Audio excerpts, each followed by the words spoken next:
Zee TV news కు స్వాగతం. శ్రీకాకుళం జిల్లా రైస్ మిల్లర్స్ అసోసియేషన్ అధ్యక్షులుగా బోయిన రమేష్.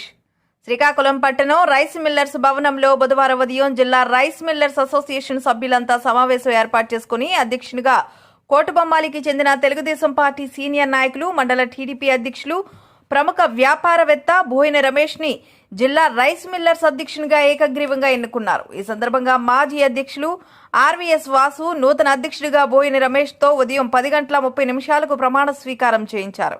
గతంలో రైస్ మిల్లర్స్ అసోసియేషన్ అధ్యక్షులుగా పనిచేసిన ఆర్వీఎస్ వాసు ఇటీవలే తన పదవీ కాలం ముగియడంతో తన పదవికి రాజీనామా చేసిన విషయం అందరికీ విదితమే. నూతనంగా జిల్లా రైస్ మిల్లర్స్ అసోసియేషన్ అధ్యక్షులుగా ప్రమాణ స్వీకారం చేసిన బోయిన రమేష్ ని కోటబొమ్మాలి రైస్ మిల్లర్స్ అసోసియేషన్ అధ్యక్షులు సకల భక్తుల లక్ష్మణ్ కుమార్ కోటబొమ్మాలి మండల రైస్ మిల్లర్స్ తో కలిసి సాల్వాతో సన్మానించి శుభాకాంక్షలు తెలిపారు. అలాగే రాష్ట్ర అధ్యక్షులు బోయిన గోవిందరాజులు, కింజరపు హరివర ప్రసాదులు బోయిన రమేష్ కు శుభాకాంక్షలు తెలియజేశారు. ఈ కార్యక్రమంలో జిల్లా rice millers association treasurer Talasu Krishnarao, మాజీ రైస్ మిల్లర్స్ అధ్యక్షులు తంగుడు జోగారావు, టెక్కలి రైస్ మిల్లర్స్ అధ్యక్షులు బెలిసొంటి నరసింహమూర్తి, పొట్నూరు లక్ష్మణరావు, తమ్మినేని భూషణ్, గుండు కృష్ణమూర్తితో పాటు జిల్లా రైస్ మిల్లర్స్ పాల్గొన్నారు.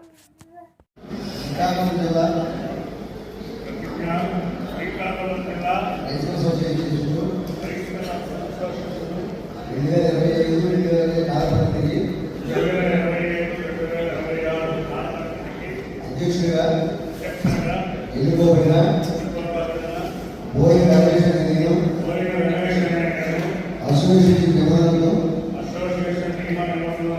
పాటిస్తూ రాగద్వేషాలకు రాజకీయాలకు అతీతంగా జిల్లా రైస్ మిల్లర్స్ సభ్యులందరితో మమేకమై సేవ చేస్తూ అసోసియేషన్ సర్వతోముఖాభివృద్ధికి నా సాయశక్తిగా కృషి చేస్తానని నా మనోవాకాయ కర్మణ ప్రతిజ్ఞ చేస్తున్నాను.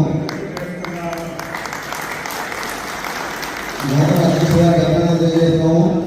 వారికి భగవంతు సూర్యబాబు ఆరోగ్య తెలియజేస్తూ మనందరికీ సదా సేవలని అందరూ పొందాలని కోరుకుంటూ వారిని వీక్షించవలసిందిగా గౌరవ అధ్యక్ష